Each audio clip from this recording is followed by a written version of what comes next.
Okay, let's go ahead and get underway here. Probably, again, the best place to start is really what we would like, what we would prefer is to be sitting, around the campfire or in a living room somewhere instead of standing up here like, if we put the podium in front of us, it looks like, we have all the authority and all the answers. We're just doing our best, guys. I told someone, because what we've been doing for the last 25 years is really doing a lot at the married couple level. So what we find is coming to Anchor House is such a privilege because, it really is engaging. One, the singles. Two, particularly young singles who are kind of on the not really the total front end, but really on the front end of where it is. Stepping into the mature state of saying, okay, we're not just at that dating place, but we're really thinking seriously now about the next step. What does marriage look like? So we're going to do our best, and like we did before, we just kind of want to open it up to general conversation as well. So here we go. I was schooled today by my friend because I'd never heard of this situation. So that's not something that existed when we were out and about. Though it kind of mirrors a little bit what was happening in the relationship, although he wasn't a player. It wasn't like he had many situations, which I understand that's part of it, right? It's like, it's very non-committal in every relationship. So good to get some good to know. So the next question is a tough one. What if you've done everything but have sex? What is the procedure after that? How should you proceed? So, Yes, can you repeat that question? yes. Yes. What if you've done everything except for have sex? So I think what you mean by that, because the word sex can have different meanings. That means intercourse. I think that's what the person means. So what if you've done everything except for have intercourse? Anybody want to speak into that? Yeah, like everyone's going, oh, me. Let me get No. Well, for one thing, you are in danger of that being something that you engage in again, because it's something, a pattern that you open the door, you open Pandora's box. So that is a behavior that would be easy for you to fall into again, because it's something that you've done and you know. But it's not too late to pull back from that and say, no, I don't want that to be part of my next relationship. And the beautiful thing is that God forgives us. He can repent of that. He can restore us and renew us. And so we can enter into the next relationship and not carry shame of that, but know that that's a danger for us, that we have had Pandora's box open, and it could be an easy, we're more vulnerable to that because we've opened that box. Hey, the road is back. We're going to repeat that question. Let these guys get in, get settled.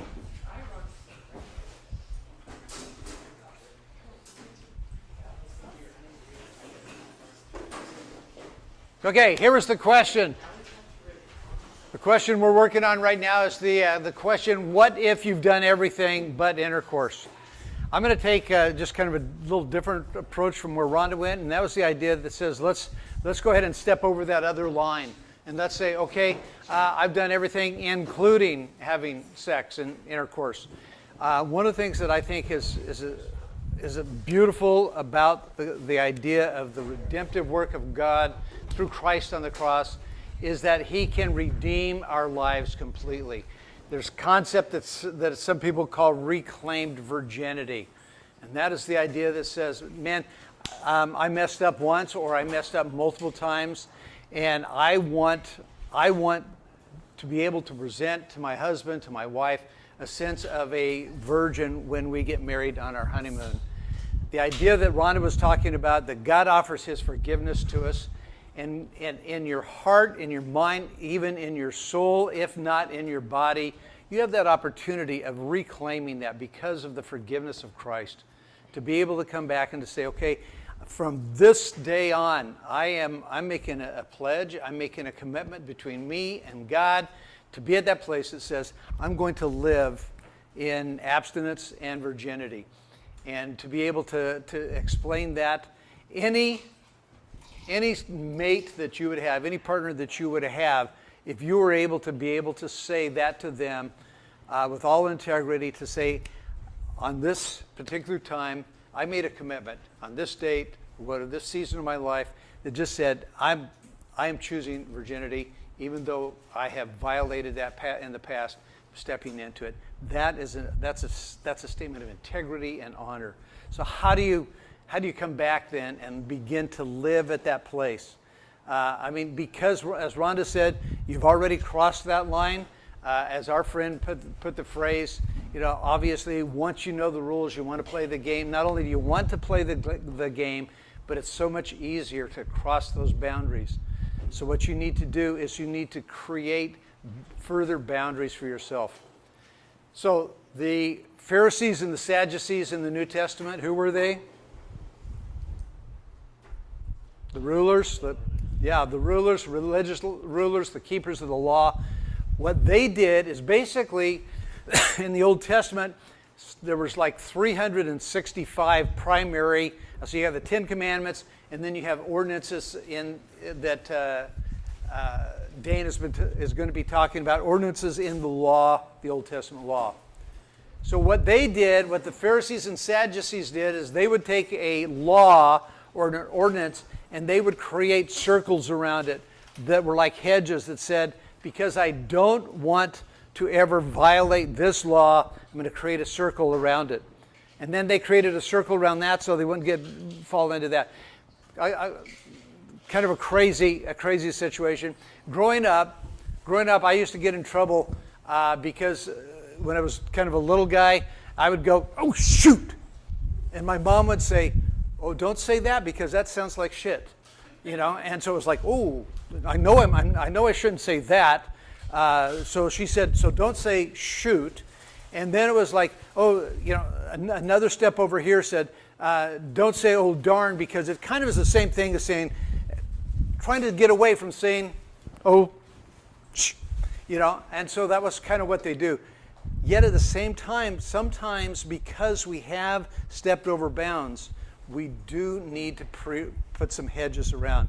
Of course, I don't want to have intercourse again, but how many steps back do I need to get away from that so that I know that in my head, in my conscience, I'm ringing some bells. I'm ringing some warning signs in my heart that says, hey, don't cross that line, because if you cross that line, you're going to cross that line a whole lot easier. Does that make sense? Yeah. And if this is you know that each step closer to intercourse is harder to pull back from.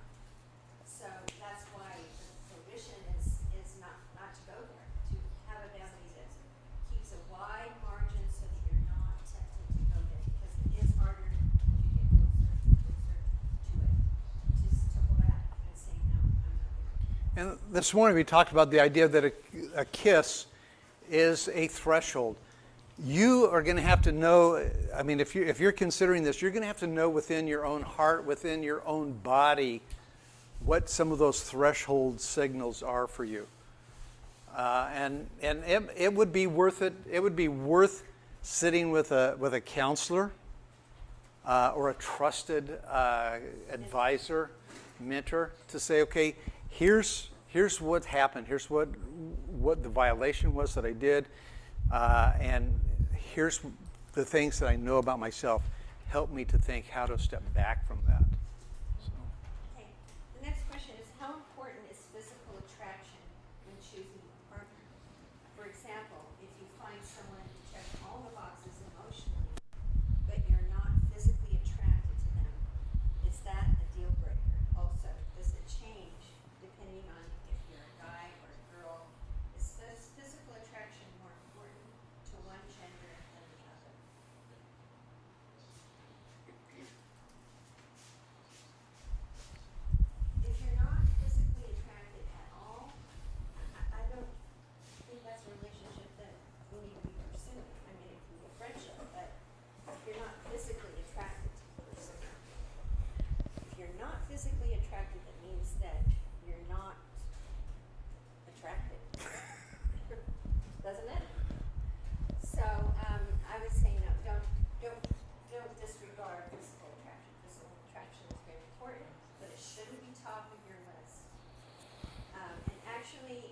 get to know somebody and the friendship grows, sometimes that physical attraction kicks in because you're becoming more emotionally safe with one another. You're seeing that person in a different light, and some of those things you were holding as important as physical attraction aren't as important in light of the friendship.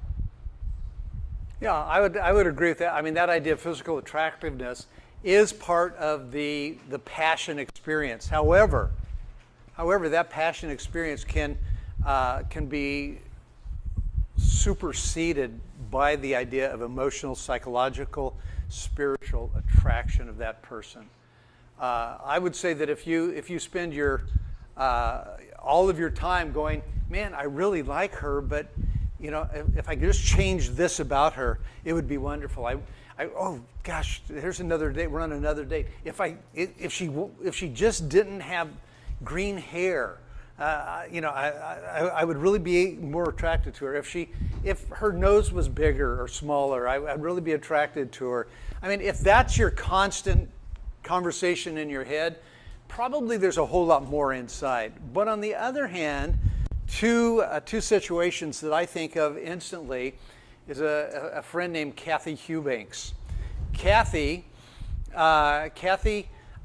was a friend of my older sister.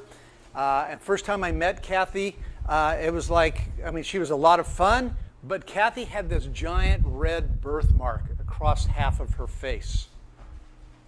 And I mean, so I'm 8 years younger than my older sister. And so I'm thinking, wow, she's really fun. She's got a lot of personality, but I don't know if any guy's ever going to go for her. And yet at the same time, a guy named Terry fell in love with Kathy and everything about her, and the birthmark meant nothing to him. He was so attracted to who she was, the birthmark meant nothing. Another situation where a couple were dating, and this the woman got in a really horrible traffic accident, had a situation that it basically damaged her mouth, and so, in fact, one side of her face, and so her mouth was like, you know, really contorted. And so she was dating this guy. I mean, I think they were even at the place of being engaged. And so, I mean, she was just tormented. Is he going to just reject me?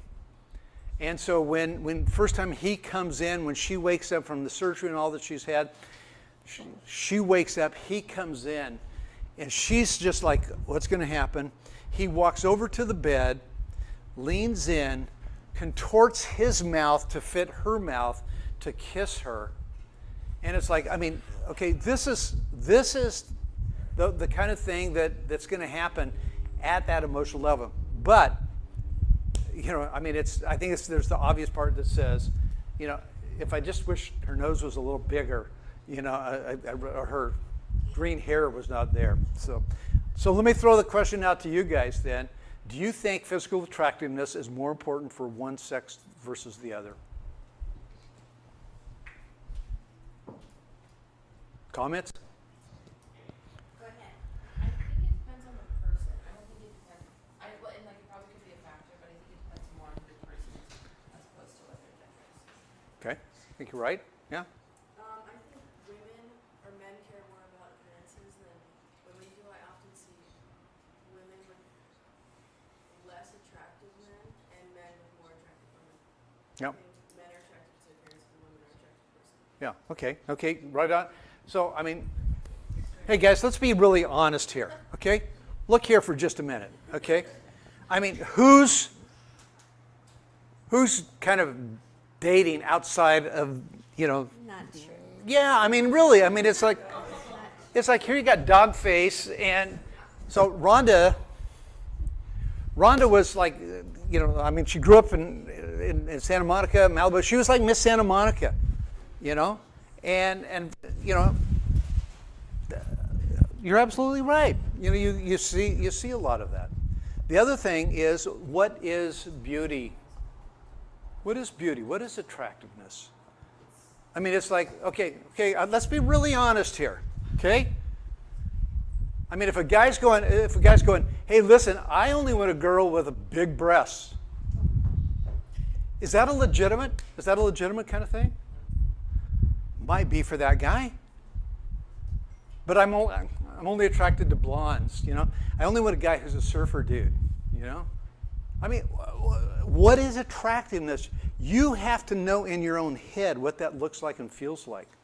Does that make sense a little bit? Yeah, is that true? I think you have to also ask yourself, you know, physical beauty can end, as Curt said, in a car accident or traumatic illness, or it can be altered. So make sure you're not falling in love with the physicality of the person and ignoring the real person inside. It's that real person inside, this person that's going to go forward in your history together. So, you know, you grow old. So when you grow old, things happen to you. You don't look like you did when you were 18 years old. So you've got to be willing to, you know, flex with each other as you go into the aging process. It's another part of it. It can't be all about the physicality, but I think the physicality needs to be there in order to pursue a relationship. Did you have something? No, I was stretching. Stretch. Okay. The next one is, what's the difference between dating and courting, and pros and cons of each? Is one better than the other? Okay. How many in the room have a family tradition of courting, Courtship. courtship? Should like brothers and no. Okay, and how many have dating? Yes. Okay, when you guys hear those two terms, how do you differentiate them? What's courting and what's dating? How are they different from each other? It's like more formal, right? It's more Okay, I would say that courting is more formal, more traditional, yeah. The parents are very involved in the courting type of setup.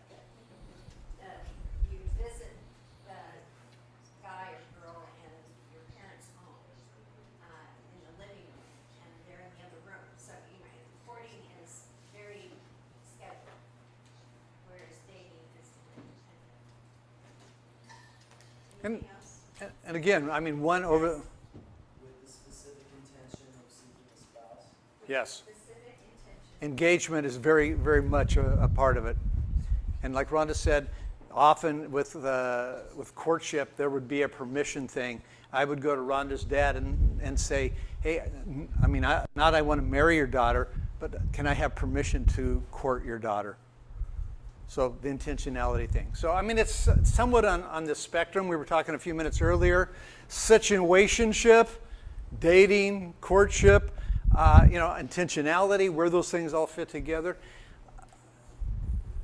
Determine what, and really this is a great conversation together with your friends, but also with your parents and mentor types. What is the intentionality that you want? What are the things, what are the targets that you have for a relationship? Not, what kind of a guy, what kind of a woman, but what are the things here that are going to help you to know, trust, rely? I mean, all those things that we gave you, those are great intentionalities that said, no, I'm not going to just go out just for fun. I'm not going to go out just to get what I can get physically. Why are you dating? Is it for fun? And I don't think there's anything wrong with dating for fun.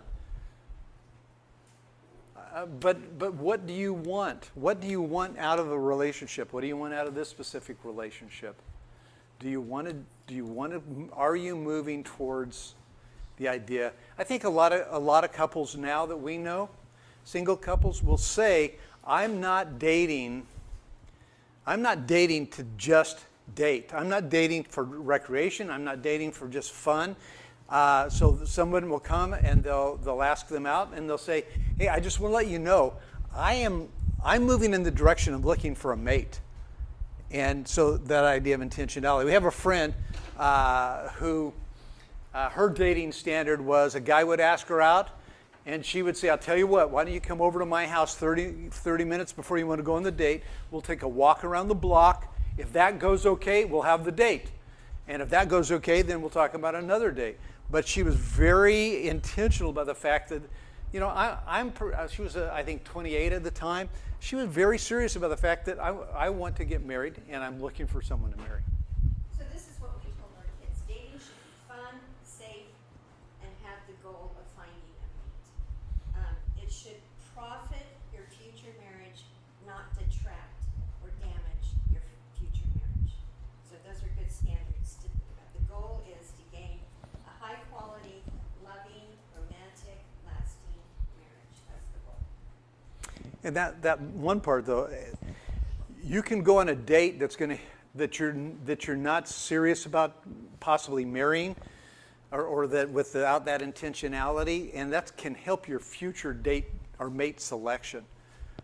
Okay, so one of the things that's best in our mind is that idea of group dating, where you've got a number of people going out together. You see how people interact with each other, how guys treat girls, ladies in the group, or ladies treat the guys in the group.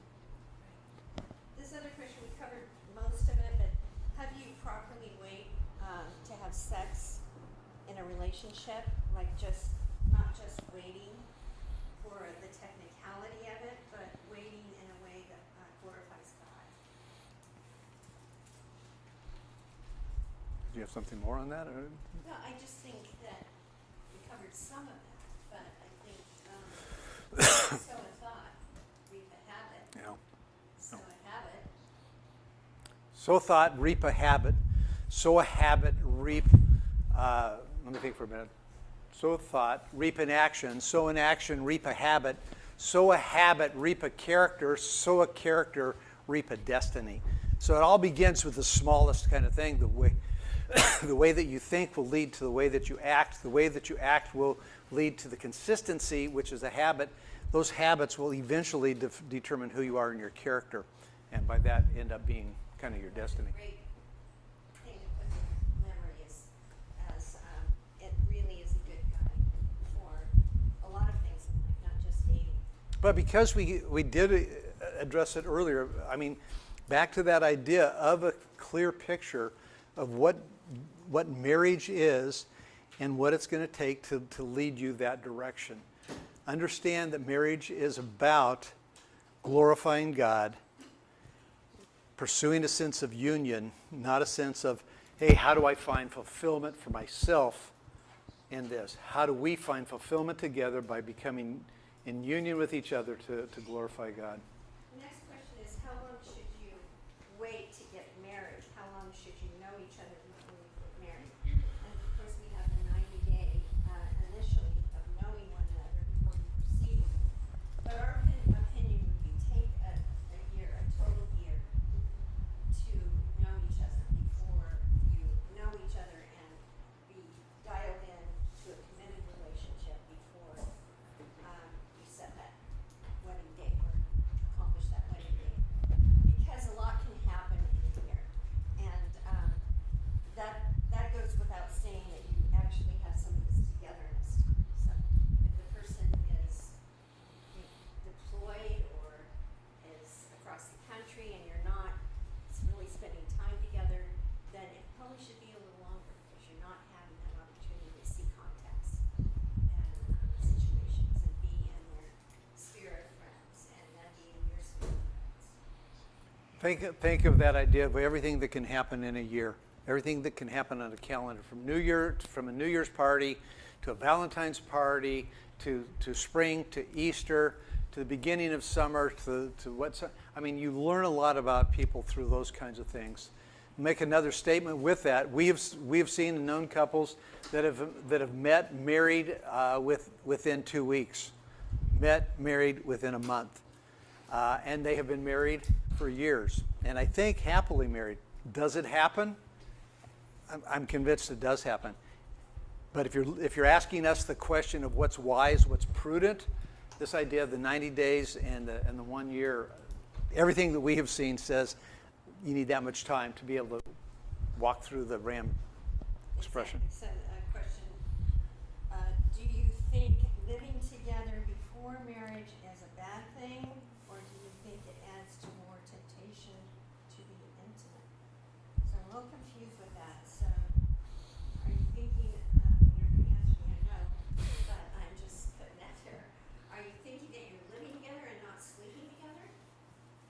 Then you got more problem. You got more problems probably than. We do have people that come to us and say that, oh, we're living together, but we have separate bedrooms. Yes, that's a huge temptation, and it's probably not important. So, just knowing human nature. I mean, if you're attracted to each other and you have no supervision, you have no real reason outside of making a boundary to not, and you're in each other's proximity, it's probably going to happen. So we are very much of the opinion you should not live together before you're married. It's like trying it out. A lot of people say, my nieces are in this position. We're just trying it out to see if, it's gonna work. But you always have this escape route if you're just living together. So it's not really a commitment. And for a woman to put herself in that position without a commitment is really putting a woman in great jeopardy. Women, cohabitation, women are far more at risk than guys are as far as the cost, what that looks like. One of the phrases that you need to think about in the area of cohabitation is the idea of sliding versus deciding. Most couples, or most singles that would call themselves Christians, seldom do they get to the place that they just go, hey, we're going to move in together. They don't make that decision, they just slide into it. And so there's the idea that says, oh my gosh, we watched this movie together in your apartment. It's already 11:30. I've got to be at work at 6. I'm going to sleep on the couch. Okay? And a couple weeks go by. It's like, oh, it's 11:30 again. We watched that movie, a great movie, wasn't it? And I'm just going to sleep on the couch. And, I kind of brought my shaving kit with me. So can I leave that in the bathroom? A couple weeks go by. Oh, boy, it's late, and last time I was here, I left my shaving kit and a couple of shirts and pair of pants. Is it okay? And so the idea, you're just sliding into it, and it's like, hey, this seems like it doesn't, not a lot of cost to it. So what is the thing that we said that really kind of finally confirms that idea of marriage? Okay, let's say you do courting, you're intentional about dating. You move towards that idea of a relationship. When do you really cross the line that you're moving into a marriage? There's a big event, big party, the wedding, and the vows and the promises. And before you get there, you've got to make a lot of significant decisions about your life. But if you're just sliding into it, and it's like, oh, it's easy this night, it's easy this night. We've never made a commitment. Neither one of us have made a commitment. We've only slid into it. And if we've slid into it, it's really easy to slide out of it and be able to get to that place. And this is a biblical answer. This is not just our opinion. Because if you're living under the same roof, it's an appearance of evil, whether you are sleeping together or not. But people looking on are looking at that and saying, that's what's happening. So you have created a situation that could make somebody else stumble. You're making each other stumble because that's an area that you should only engage in after your parents. So yes, we're very much against living together before you get married. But let me be really honest with you guys, okay? I've talked a little bit about statistics. Unless you guys make some decisions like right now or soon, statistics tell us that even within the Christian church, that if we come back and have a reunion 10 years from now, 40% of you, so what's that? 40% of 30 is 12 of you at least. 12 of you will have been already in one cohabitation relationship. Unless you make a decision now. I mean, that's why it's really important to understand this idea between sliding and deciding. Because where the culture is, the culture, and I'm going to say the Christian culture that has compromised, because we watch it all the time, are couples who we know and care about and see them as really strong Christians have slid into this idea of cohabitation.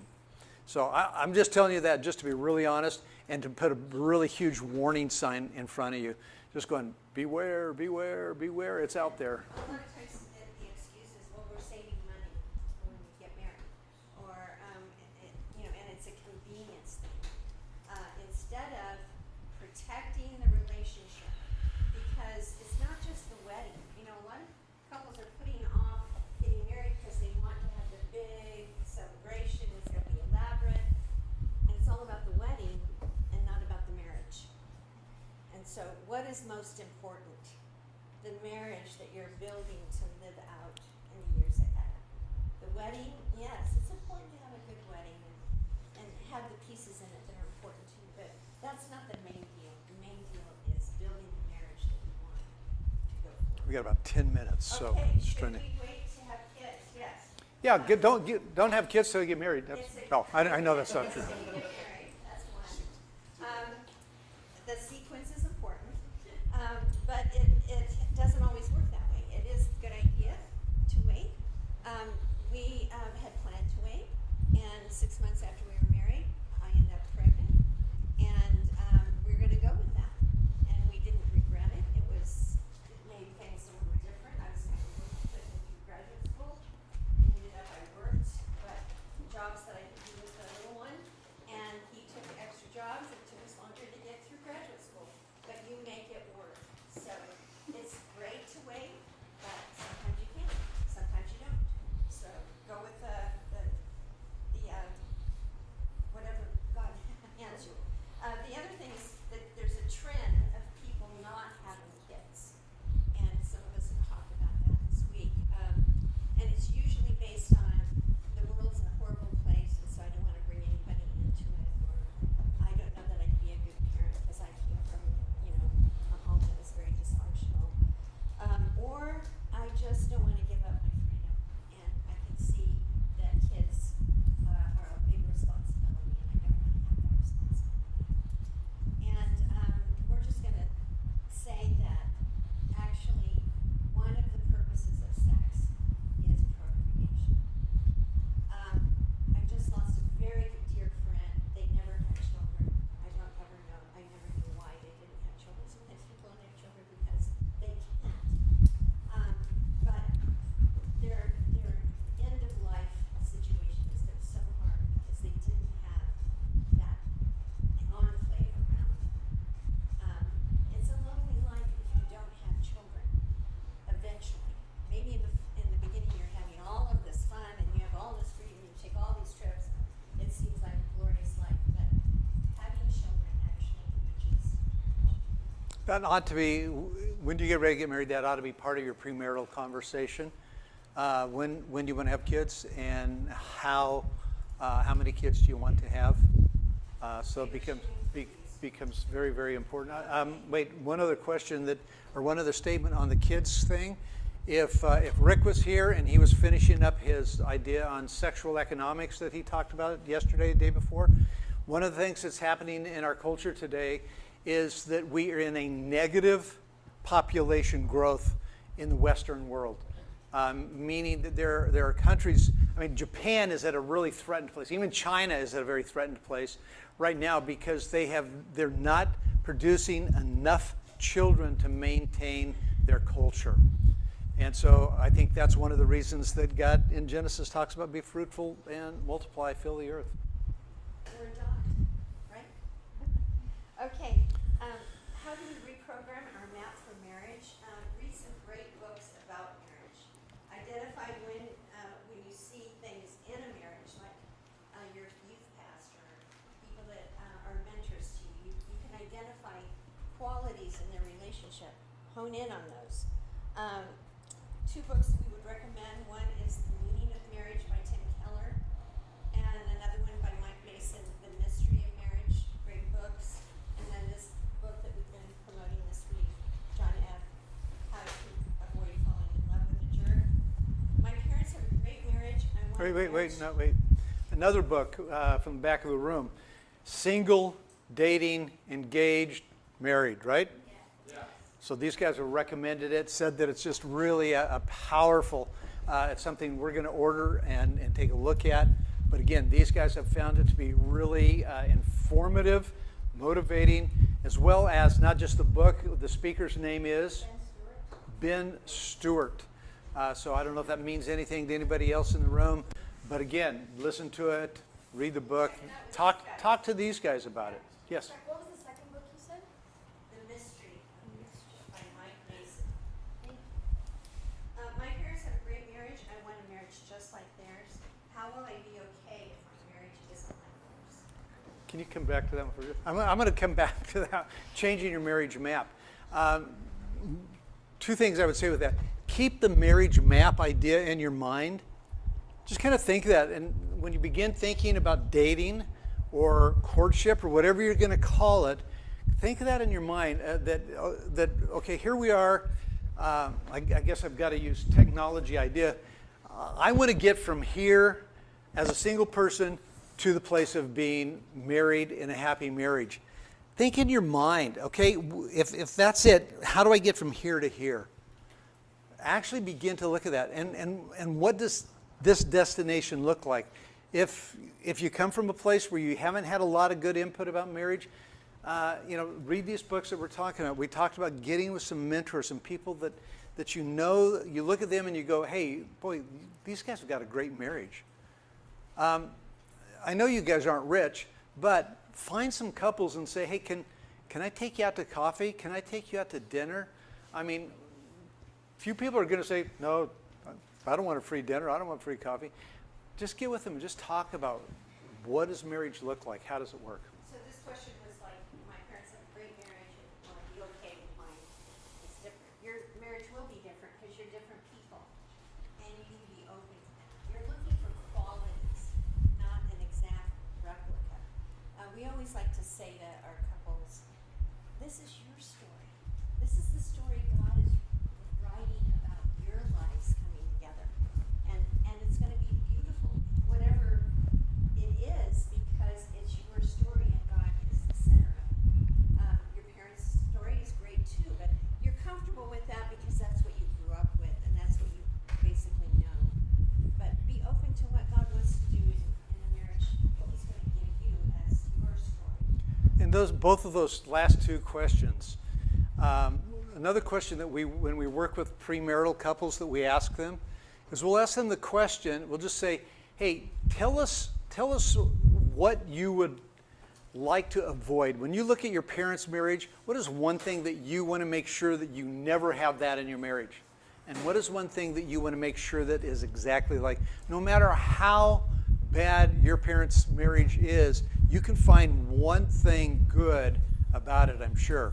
You can probably find it, no matter how good your parents' marriage is, there's one part that you could find and say, that's the last thing. The way my dad treated my mom, or the fact that they always argued at this point, or whatever it is. But that would be a great conversation, even here while you're at Anchor House, with another friend to say, hey, listen, tell me one thing about your parents' marriage that you would like to make sure you have in yours, and maybe one thing that you look at your parents' marriage and hope you never have in your marriage. It'd be a great conversation to help you guys just kind of think through your marriage How map. do you stay best friends in a long-term marriage? You stay best friends because you invest in your marriage. So I think I've mentioned this a couple of times. The whole area of commitment has two sides to it. There's the constraint. That constraint is like, I don't believe in divorce. What would we do with our pets, our property? How would this affect our children? Our reputation. Those are all constraints. They're good because they do hold us in when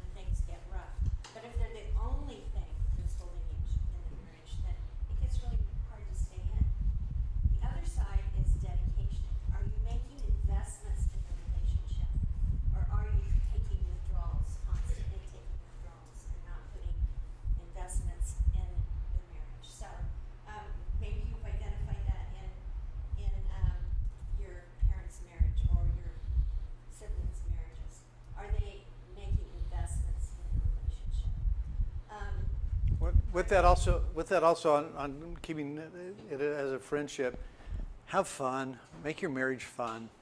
You know, I mean, we got to a place in our relationship, so we had three kids. One of them had a learning disability, another had major health things.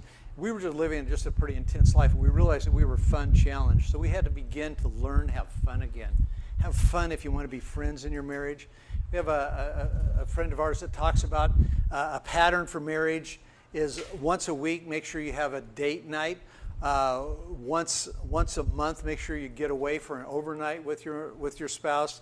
And once a year, get away for at least a weekend. There was another question about, does that include dreams? And what do you do if you have a different dream than your potential mate or your mate? If they're big dreams, like our daughter waited to get married till she was 29 because she was looking for someone who had a passion for missions that equaled hers. And she didn't find him until she was 28. So that was a deal breaker. She didn't want to marry somebody that wasn't dialed into missions. So that kind of thing, yes. A dream needs to be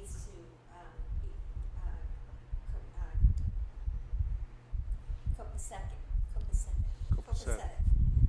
But on the other hand, some dreams are whimsical and they don't need to be held on to, or they can be pursued in a different way. But dreams are important to a marriage. That gives life to a marriage. And this new adventure that we're on, that we started beginning of the year, this initiative that we're doing at the Central Coast for creating healthy marriages in a whole area with 10 churches involved. That's a dream. That's a dream that is fueling our relationship as well as being kingdom-minded. Okay, we want to give a break here before Nate comes. So. Okay, if I didn't get to your question, don't think that we're avoiding it. Come to me and I will, actually answer it privately if you would. So I hate to leave anybody out after you ask questions. So I'm going to do two things if I could before Nate. One is I just want to tell you guys, you're amazing. I mean, I didn't expect you guys to all be here at 3 o'clock.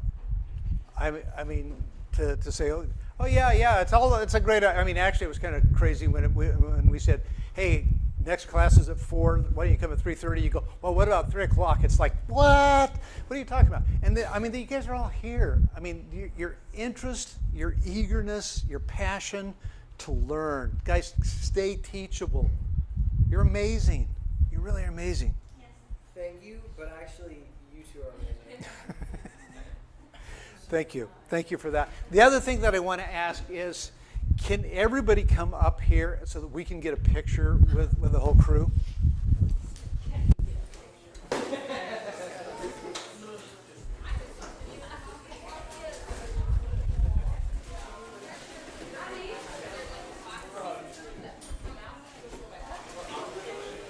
Hey, Pippin, you're part of it, but can I get you to do the photo for us?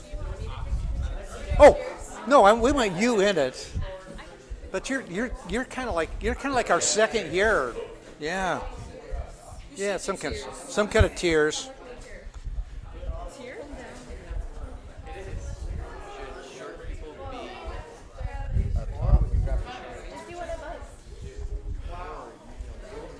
Rhonda, why don't you come over here? I'm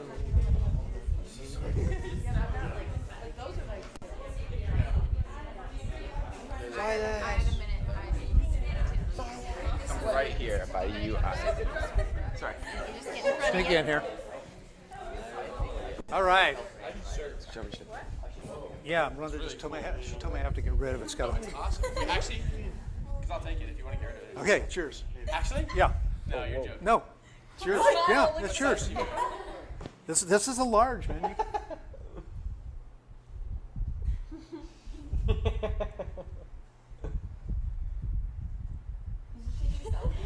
It's really good. Good. I think I got it. Good. So we were in Scotland and having a guy take a picture of us, and all of a sudden he's holding the camera up and he's going, these crazy Americans don't know what they're asking for me. I'm sitting here, I'm taking a video of myself talking to them. They think I'm taking a selfie of them. You know? Oh, another one? Oh, Okay. there we go.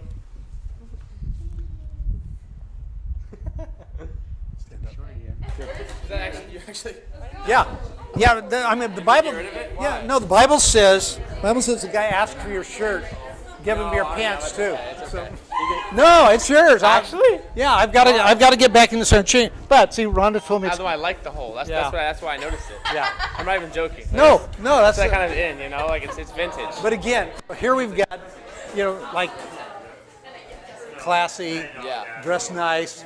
Here, it's like no. Yeah, I like it like that. Okay. Well, actually, can I have this? Should I It's all yours, man. Yeah.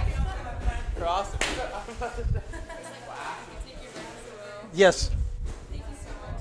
Oh, so fun.